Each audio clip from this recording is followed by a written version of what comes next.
Hey guys, what's up? It's John, and in this video I'm going to share with you my recap over my recent experience going to a great gaming event out in Columbus, Ohio called CORGS. And a big shout out to the crew out there. Thank you, Gary and the team, for inviting me to come out there.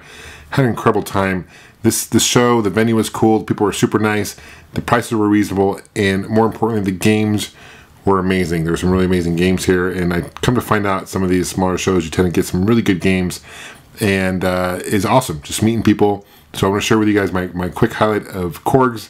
Let me know if you guys spot anything really cool games. Leave a comment below, and we'll go from there. Thanks for watching. So CORGS, love the name. And for those who are curious what CORGS, what that means, it's an acronym actually. It stands for Columbus, Ohio Retro Gaming Society. They've been around for a long time. I'm not sure how long this show has been going on for, but I do want to say a shout out to Gary for inviting me to come out to the show. An amazing time. Here's my little area. I was promoting City Hunter and the Caverns of Death, as well as City Hunter and the Curse of Mayan. Curse of Mayan coming out for modern platforms. Caverns of Death is already out for Super Nintendo and reporting at NES very soon. Here's Brett Weiss, a good friend of mine. He was next to me promoting his book. He's got a brand new Super Nintendo book coming out soon. Super excited for that. On the other side of me was Richie Nichols. He's well known for his Kong Off competitions for Donkey Kong. He was in King of Kong and various other movies. And this particular vendor here had a lot of imports, some great ColecoVision games. One thing about CORGS I noticed was a lot of variety of consoles. So not just NES and Super Nintendo, which I often find in the wild. These are really consoles that you don't find every day, like TurboGrafx-16. I saw some Neo Geo. Even in that previous screen you saw there were some Tiger handhelds, which you don't see every day. There's a Nomad right there, a Genesis Nomad. Pretty unique. And a box Super Nintendo control set, which is basically what the Nintendo Mini, that case, was modeled after that. Some pixel art, which is cool. I love seeing this pixel art. There's one from Punch Out, pretty amazing. Here's more imports. This one vendor here was they do mailers. They mail out games monthly, video game monthly, as I believe what it's called. Some cases. You know, when you find games in cases, you know they're pretty hard to find and rare, and that certainly was the case here. I'll tell you, people were very friendly and very knowledgeable about games. I'll tell you that much. Really, it was a single-day event, but it went by super quick. This is kind of a cool little stand. These are little Hot Wheels. It's like a little arcade stand. Very cool.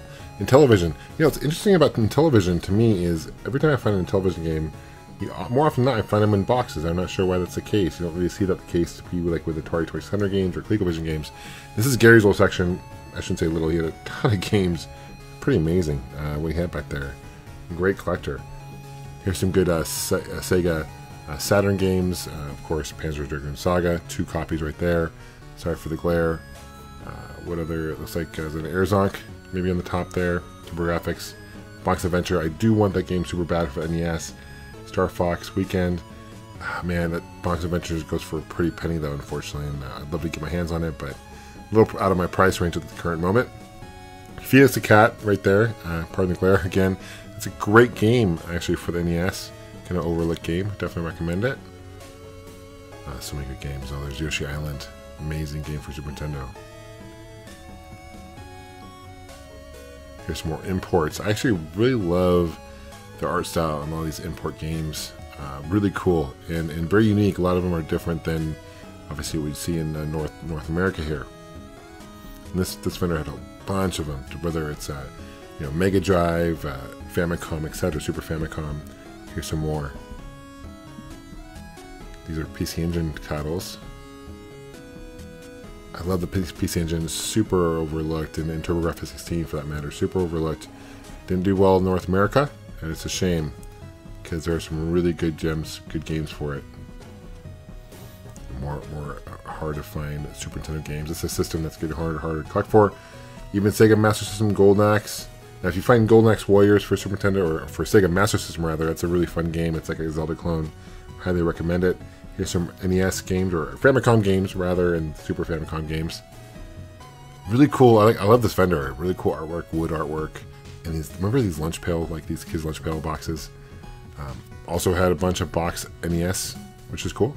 So if you're missing something, you can complete the collection.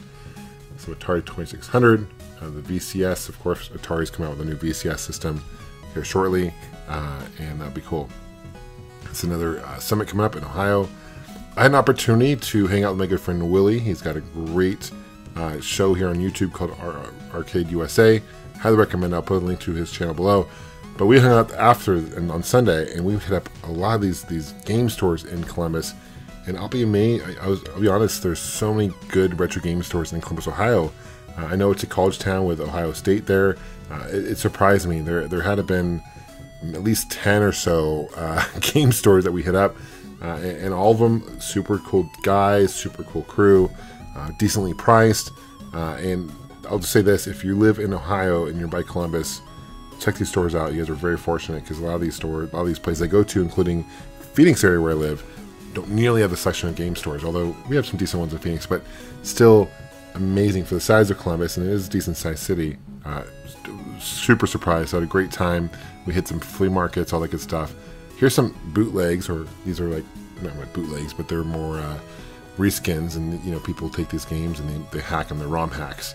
Kind of interesting. There's a Super Mario ROM hack for Genesis, and what's cool about this vendor, I haven't seen this before, is they do custom. I don't know how well you can see it. There's a Donkey Kong Country for Genesis, and he had little bananas in the case, so he customizes the cases to fit the theme of the game. I thought that was very unique. I hadn't seen that before. Here's some more retro games. There's a brief shot of Willie there. Yeah, it was cool. There was another area as well. There's Willie. This is the Intellivision area. It's a great podcast talking about Intellivision. A lot of good homebrew scene for the Intellivision, including a game. This is Sydney Hunter and the Sega Tribe for the Intellivision right there. Got an opportunity to play that. Of course, I was part of the team that helped put that out. Cool that they had it on display. That was pretty awesome. There's Airzonk for the TurboGrafx. Really great shooter. It's kind of definitely part of the Block series. Very, very cool.